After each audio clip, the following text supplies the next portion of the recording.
Hey guys, so this video is gonna be one of Mazak's options, and I'll show you what I'm talking about. So I'm doing part like that. So this part mostly it was already finished, but it had still extra stock. It was actually welded in a couple spots.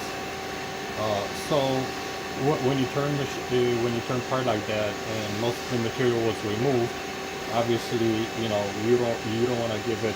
Let's say this is a 1 inch 750, and just cutting doing bunch of passes in the air. So Mazak actually has an option when you go to program, and it's called material out. So what you do is you can measure, for example, let's say this section from here, let's say somewhere to here. So you put, let's say, 170.55. Okay.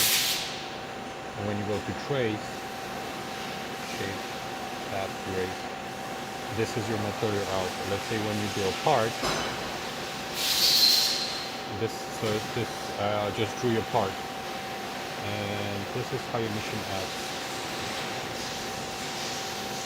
So she's skipping the parts, where the material is out. She just starts a little bit early, so yeah, you can actually be precise that she's not gonna crash into anything, and she just finishes the profile. So that way you save a bunch of time, like I said, without cutting into material. So how to get to this? So let's go here. We're gonna edit. So let's do insert and shape band.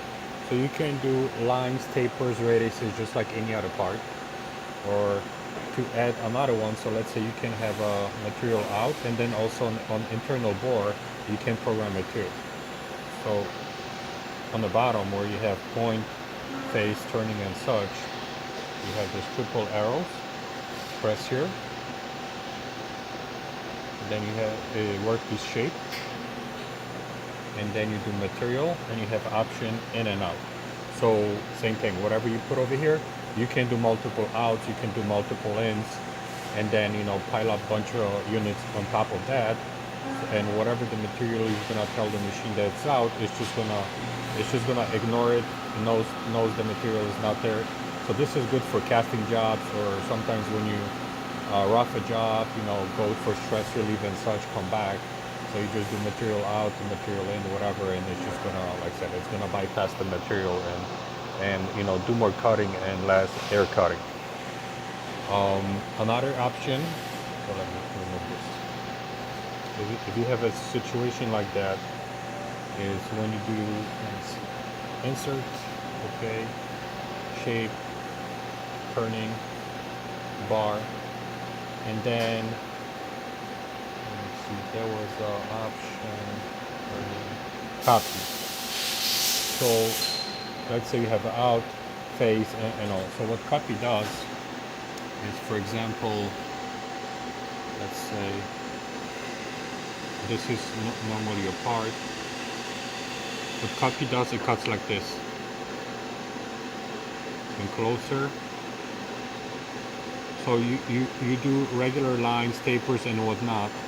Okay, you tell her how big of a cut you want, how much stock you have on your X and on your Z, and it follows the exact shape of the part, except, like I said, it copies the shape and it gets closer and closer to finishing line.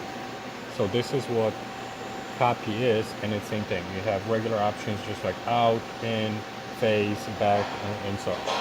So this part, for example, could have been done with the copy, but in my application it was better just to do material out. So this is good for castings.